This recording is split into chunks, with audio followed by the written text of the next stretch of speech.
dihajar habis-habisan. Pasukan setan bantai OPM hingga begini jadinya. Rencana Tentara Nasional Indonesia atau TNI Angkatan Darat memperkuat Polri dalam menghadapi para pemberontak bersenjata kelompok teroris Organisasi Papua Merdeka atau OPM di Papua bukanlah isapan jempol belaka. Dalam waktu dekat, TNI Angkatan Darat akan memberangkatkan 400 personel TNI prajurit tempur yang berasal dari Satuan Batalion Infanteri atau Yonif 315 garis miring Garuda atau yang dikenal dengan julukan pasukan setan untuk berangkat ke Papua. 400 personel pasukan elit TNI Angkatan Darat yang tergabung dalam Satuan Tugas Pengamanan Daerah Rawan atau Satgas Pamrahwan itu rencananya akan bertugas selama 9 bulan memperkuat pasukan TNI dan Polri yang sudah lebih dulu bertugas menjaga pertahanan dan keamanan di tanah Papua.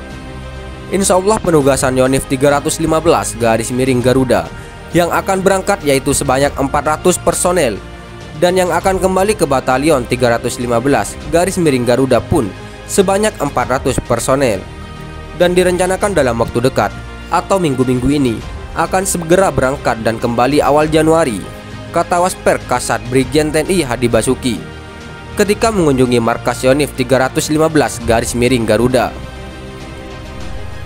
Sebagaimana diketahui, situasi di Papua akhir-akhir ini kembali memanas akibat ulah gerombolan separatis bersenjata OPM. Kelompok teroris OPM itu telah menebar sejumlah aksi teror dengan melakukan serangan terhadap aparat TNI dan Polri di sejumlah wilayah. Tidak hanya itu, kelompok teroris OPM itu juga tidak segan-segan menargetkan masyarakat sipil sebagai sasaran aksi-aksi kebiadaban mereka.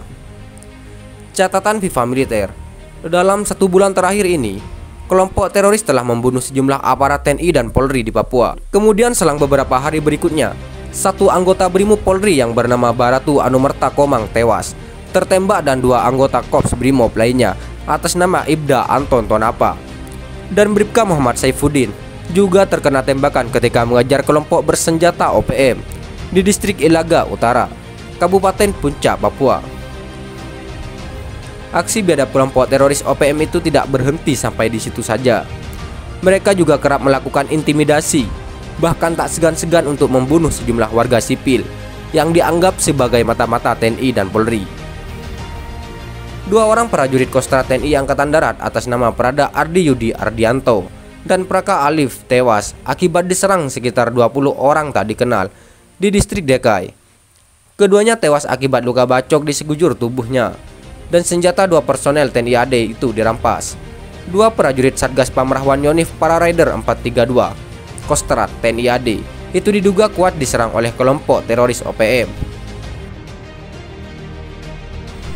Sniper masuk jebakan KKB. Tiada jalan mundur, para prajurit handal lakukan hal mengejutkan.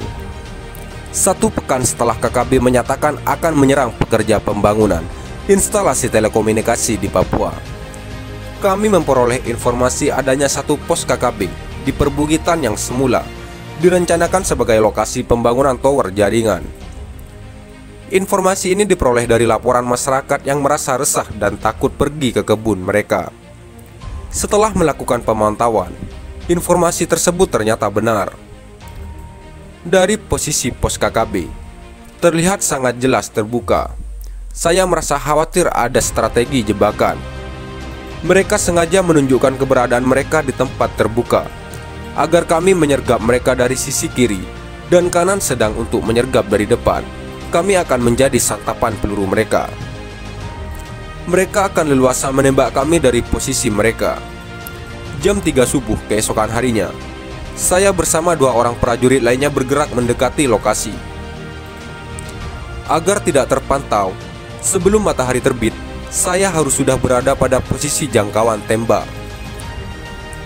Jam 3.40, saya mulai merayap mendekati sebuah batu seukuran tubuh orang dewasa yang kemarin sudah saya ingat posisinya. Jaraknya sekitar 150 meter dari bendera KKB yang tertancap di atas gundukan tanah. Sedang 2 rekan saya bertugas melindungi dan memantau pergerakan saya dari jarak lebih kurang dari 300 meter. Jam 6.15, saya terkejut terus terang. Kali ini perasaan saya sedikit terusar dan merinding. Ternyata ada yang luput dari analisa saya kemarin. Di belakang bendera KKB ada lembah yang berbentuk huruf U. Salah satu ujungnya bahkan mengarah ke sebelah kanan. Posisi saya untuk mundur sudah tidak mungkin lagi. Sekeliling sudah terang benderang. Merayap mundur 200 meter di tempat terbuka sama saja dengan bunuh diri. Tidak ada pilihan lain selain bertahan dalam posisi saya saat ini. Saya memberi isyarat kepada dua rekan saya untuk lebih membuka jarak dan lebih mendekat lagi ke posisi saya. Saya memasang peredam senapan. Jam 6.25, satu anggota KKB terlihat duduk di dekat bendera sambil menenteng senjata laras panjang. Saya tidak melakukan penembakan karena khawatir justru akan menunjukkan posisi saya, serta untuk memberi waktu kepada dua rekan saya yang bergerak lebih maju. Jam 7.10, seorang anggota KKB kembali terlihat di belakang gundukan tanah. Satu tembakan melesat dari senapan saya yang disusul tembakan berikutnya dari rekan saya. Kontak tembak pun terjadi. Beberapa tembakan KKB datang dari celah-celah gundukan tanah. Dalam hingar-bingar suara tembakan, setidaknya ada 3 tembakan akurat yang saya lepaskan. 10 menit kemudian, suara tembakan mulai mereda. Selama kontak tembak, tidak satu peluru pun yang mengarah ke posisi saya. KKB sama sekali tidak mengetahui keberadaan saya. KKB fokus melakukan tembakan ke arah posisi dua rekan saya. Sesuai strategi yang sudah kami rencanakan, dua rekan saya akan bertahan dengan melakukan sekali tembakan. Saya harus diambil posisi saya sampai menjelang malam. Air mineral yang saya bawa sepertinya tidak cukup untuk mengimbangi rasa haus karena panasnya matahari. Jam 17.50, sekeliling saya mulai gelap. Dua rekan saya kembali membuka tembakan untuk mengalihkan perhatian KKB.